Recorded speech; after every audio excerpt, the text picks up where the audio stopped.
Bonjour à tous, autre petite vidéo pour ceux qui désirent apprendre et débuter par des livres fondamentaux pour apprendre l'hypnose et l'hypnothérapie. Roulement de tambour.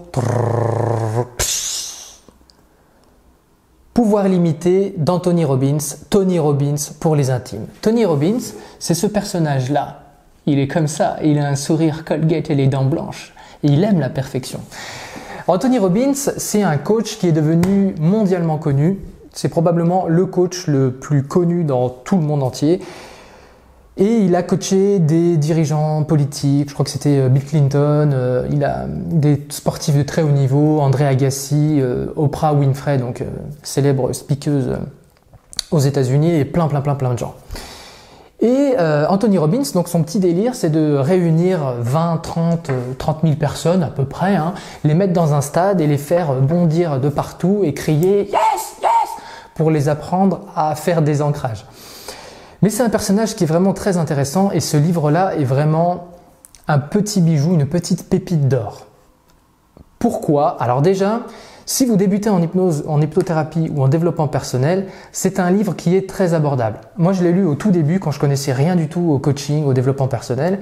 Et sa manière d'amener les choses, c'est très souple, c'est très flexible, c'est très digeste, à part juste quelques très petites parties du livre, mais sinon c'est très digeste, ça se lit très facilement et c'est passionnant. Et vous allez me dire, mais quel est le rapport? Puisque là on parle de PNL dans le titre, c'est changer votre vie avec la PNL.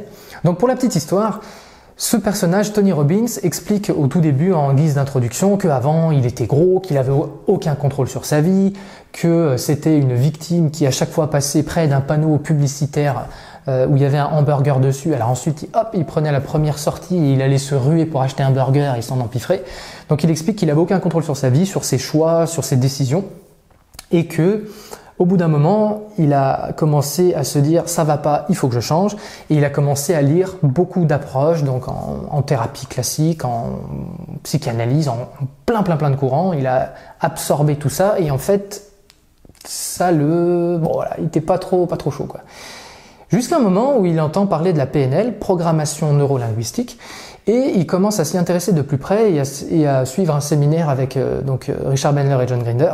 Et là, ça a été la révélation pour lui. Il s'est dit « Waouh, enfin une technique qui me permet de reprogrammer mon cerveau, reprogrammer mes émotions et prendre le contrôle de tout ça. » Ce qu'il explique dans son livre.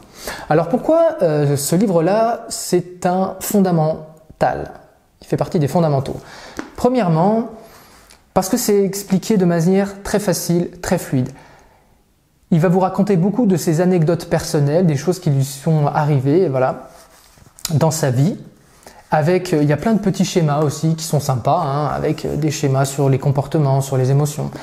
Et en fait, ce que j'aime bien chez Tony Robbins, c'est qu'en fait, il a deux casquettes. La première casquette, c'est un style où il dirige.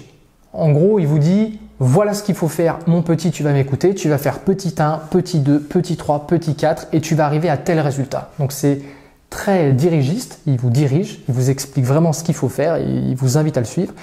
Et d'un côté, il a cette souplesse, cette manière de faire passer l'information qui est très ericksonienne. Donc il va y avoir des vidéos sur Milton Erickson et il y aura un autre livre que je vous conseille. Donc il a cette manière de raconter des petites anecdotes, des anecdotes d'hommes politiques, des anecdotes de sportifs, des anecdotes de gens qui ont eu du succès dans leur vie et il vous raconte comme ça, d'histoire en histoire et il arrive à faire passer des messages. Et c'est dans ce sens-là qu'il est très ericksonien et plutôt très doué dans ce truc-là. Donc voilà le titre, je vous le rappelle, Pouvoir illimité d'Anthony Robbins. Je vous mettrai peut-être le lien en description ou quelque part. Voilà. Et comme c'est un best-seller, j'imagine que beaucoup de gens l'ont déjà lu, et je vous invite à le relire. Moi, je l'avais lu une première fois en 2011, 2012, quelque chose comme ça. Et ensuite, je l'ai relu en 2015, je l'ai relu en 2018, et ensuite, je vais le relire parce que ça fait partie de ces livres qu'il faut garder dans votre chevet et lire encore et encore. Amusez-vous bien.